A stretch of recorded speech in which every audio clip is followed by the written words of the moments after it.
വാട്സപ്പിലൂടെ ഒരു മരണവാർത്ത. ഈ മരണവാർത്ത കേൾക്കുമ്പോൾ നമുക്ക് കോപ്പി പേസ്റ്റ് അടിക്കാൻ പറ്റും. അവിടെ നമ്മൾ സേവ് ചെയ്ത് വെച്ച സ്റ്റിക്കേഴ്സ് ഉണ്ടാകും, അറബിയിലും മലയാളത്തിലുമൊക്കെ ഉള്ളത്.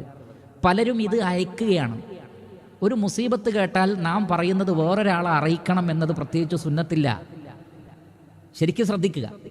നമ്മൾ ചൊല്ലുന്ന ഒരു ദിക്റ്, നമ്മൾ ചൊല്ലുന്ന ഒരു ദുആ, അത് വേറൊരാളെ കേൾപ്പിച്ച് അയാൾക്ക് അയച്ചു കൊടുക്കണം എന്ന നിബന്ധനയേ ഇല്ല.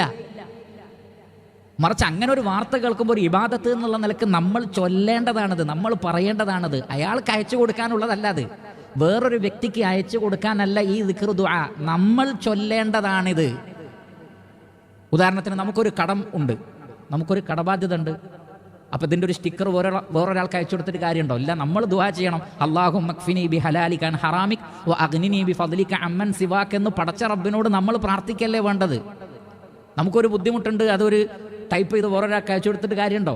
അയാളോടാണോ നമ്മുടെ ദുആ? റബ്ബിനോടല്ലേ.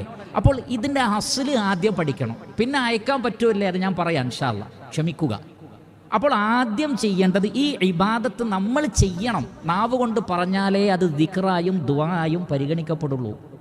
നാവ് കൊണ്ട് ഉച്ചരിക്കാതെ കേവലം ടൈപ്പ് ചെയ്താലോ അയച്ചാലോ അത് ദിക്റായി ദുആ ആയി പരിഗണിക്കപ്പെടുകയില്ല. അതേപോലെ തന്നെ ഇത് ഒരു മരണവാർത്ത അതല്ലെങ്കിൽ ഒരു മുസീബത്തിൻ്റെ ഇൻഫർമേഷൻ കൊടുക്കുന്ന ആളുകളും ശ്രദ്ധിക്കേണ്ട കാര്യം എന്താണ്? അയാൾ തിരിച്ചിങ്ങനെ ഒരു സ്റ്റിക്കർ ഇട്ടിട്ടില്ലെങ്കിൽ അതിലൊരു തെറ്റിദ്ധാരണൻ്റെ ആവശ്യമില്ല. കാരണം തിരിച്ചൊരു സ്റ്റിക്കർ അല്ല നമ്മൾ പ്രതീക്ഷിക്കുന്നത്, നമ്മളൊരു ഇൻഫർമേഷൻ കൈമാറുന്നു. ആ വ്യക്തി ദുആ ചെയ്യട്ടെ, അത്രയേ നമ്മൾ ലക്ഷ്യമാക്കാൻ പാടുള്ളൂ. അതുകൊണ്ട് ആ വ്യക്തി അത് ദുആ ചെയ്തിട്ടുണ്ടാകാം, അത് പറഞ്ഞ എന്നെയും കൂടി അറിയിച്ചാലേ ഇത് പൂർണ്ണമാകൂ എന്ന് പലരും ധരിക്കുന്നുണ്ട്. അങ്ങനെയല്ല. അതുകൊണ്ട് തന്നെ മറുപടിയായിട്ട് ഈ പറഞ്ഞ സ്റ്റിക്കറോ മറ്റോ കണ്ടില്ലെങ്കിൽ അസ്വസ്ഥമാവുകയാണ്. എന്തായി മറുപടി അയച്ചില്ല, അതിൻ്റെ പേരിലൊക്കെ പിണങ്ങുകയാണ്. അതിൻ്റെ ഒന്നും ആവശ്യമില്ല. നമ്മളൊരു ഇൻഫർമേഷൻ കൊടുക്കുന്ന ആ വ്യക്തിക്ക് അറിയാനും പിന്നെ ആ വ്യക്തി ദുആ ചെയ്യട്ടെ, അത്രയേ ഉള്ളൂ. അയാൾ തിരിച്ച് മറുപടി പറഞ്ഞാലും ഇല്ലെങ്കിൽ അതൊരു വിഷയമല്ല. നമ്മുടെ ലക്ഷ്യം അതല്ല, ആ വ്യക്തിയെ അറിയിക്കുക എന്നുള്ളതുമായിരിക്കണം. അപ്പം അതുകൊണ്ട് തന്നെ പ്രിയപ്പെട്ടവരെ, സ്റ്റിക്കർ അയക്കുന്നതിന് കുഴപ്പമില്ല, നമ്മൾ എഴുതി അയക്കുന്നതിന് കുഴപ്പമില്ല, അതിനൊന്നും കുഴപ്പമില്ല. പക്ഷെ നമ്മൾ പറയേണ്ടത് നമ്മൾ പറയണം, അപ്പോഴേ നമുക്ക് പ്രതിഫലം കിട്ടൂ. ഇല്ല എങ്കിൽ പ്രതിഫലം കിട്ടൂല. പിന്നെ എന്തിനാണ് സ്റ്റിക്കർ അയക്കുന്നത് അനുവദനീയമാണെന്ന് പണ്ഡിതന്മാർ പറഞ്ഞത് എന്തിനാന്ന് ചോദിച്ചാൽ, ഈ പറഞ്ഞ ആൾക്ക് ഇദ്ദേഹം ഈ ഇൻഫർമേഷൻ കേട്ടോ, ഇദ്ദേഹം അത് വായിച്ചോ, ഞാനത് കണ്ടു എന്ന ഒരു സമാധാനത്തിന് വേണ്ടിയാണ് ഈ തിരിച്ചയക്കുന്നത്.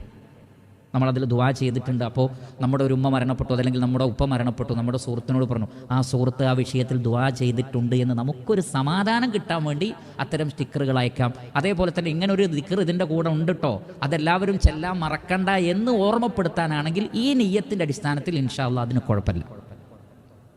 അല്ലാതെ അതൊരു ബിദ്അത്ത്, ഒരു ഹറാം എന്നുള്ള നിലക്ക് പറയാൻ പറ്റില്ല.